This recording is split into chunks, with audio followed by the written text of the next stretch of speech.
Durgapur new township থানা এলাকার ABL টাউনশিপের বাসিন্দা দীপেন মাঝি। তার আরেকটি পরিচয়, তিনি দুর্গাপুর নগর নিগমের ২৬ নম্বর ওয়ার্ডের প্রাক্তন তৃণমূল কাউন্সিলর। বুধবার রাতে তার গাড়িতে ইট পাথর মেরে ভাঙচুর চালায় দুষ্কৃতীরা।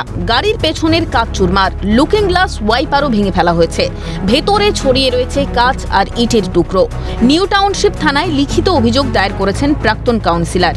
প্রসঙ্গত, কাউন্সিলরের গাড়ি ছাড়া ওই রাস্তার ওপর আরও কিছু গাড়ি ছিল, কিন্তু শুধু দীপেন মাঝির গাড়িতেই ভাঙচুর করা হয়।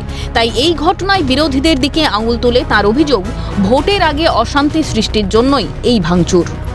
আমাদের এবিএল এ এরকম টাউনশিপে কমসে কম 100 গাড়ি এরকম রোডের উপরে থাকে। আপনি দেখতে পাচ্ছেন সামনে কত গাড়ি দাঁড়িয়ে আছে। 9:30 10টা অব্দি গাড়ি ঠিক ছিল।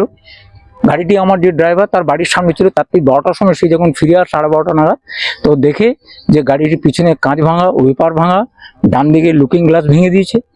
তারপর সে আমাকে খবর দেয়, আমি গিয়ে দেখি ভোটের আগে জায়গাটাকে অশান্তি করতে চাইছে। আমরা চাই পুলিশ ঠিকভাবে সঠিকভাবে তদন্ত করে যেন এর সুরাহা করে। বিরোধীরা সব অভিযোগ অস্বীকার করে দুর্গাপুরে আইন শৃঙ্খলার অভাবের অভিযোগ করেছে। আমরা বারবার অভিযোগ করি বিরোধীরা যে দুর্গাপুরে আইনের শাসন নেই, দুর্গাপুরে দুষ্কৃতি রাজ চলছে। আজকে তারই প্রমাণ হচ্ছে যে প্রাক্তন কাউন্সিলরের বাড়িতে এসে তার গাড়ি ভাঙচুর করে দিয়ে যাচ্ছেন। তিনি নীরব দর্শক, তিনি নিরুপায় হয়ে বসে রয়েছে। আমরা চাইবো অবিলম্বে এই কারা দুষ্কৃতি হতে পারে, পলিটিক্যাল আমাদের সঙ্গে ডিফারেন্স আছে, মতবিরোধ আছে, কিন্তু যারা দুষ্কৃতি তাদের আমরা গ্রেপ্তারের দাবি জানাবো।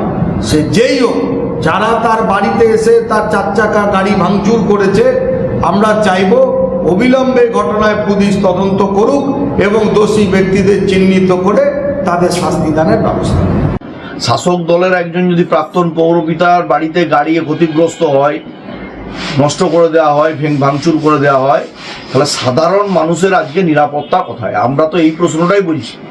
বাংলায় আইনের শাসন নেই, এখানে শাসকের আইন চলে। আমরা তাই অবিলম্বে যারা এই ঘটনা ঘটিয়েছে, আমি এনটিএস থানার আধিকারিকদের কাছে অনুরোধ রাখবো, তারা এই ঘটনার পূর্ণ তদন্ত করে দোষীদের গ্রেপ্তার করে উপযুক্ত শাস্তি দেবেন। স্থানীয় বাসিন্দারাও এলাকায় নিরাপত্তা জোরদার করার দাবি তুলেছেন। এখানে পুলিশের মশাইয়ের দরকার এবং ম্যানেজমেন্টেরও দরকার। সিকিউরিটি বাড়ানো, দেখানো, ক্যামেরা বসানো, ওই মাঝে মাঝে ক্যামেরা বসিয়ে আর গলির ভিতরে ক্যামেরা বসালে আরো ভালো হয়। আতঙ্কিত তো আছেই।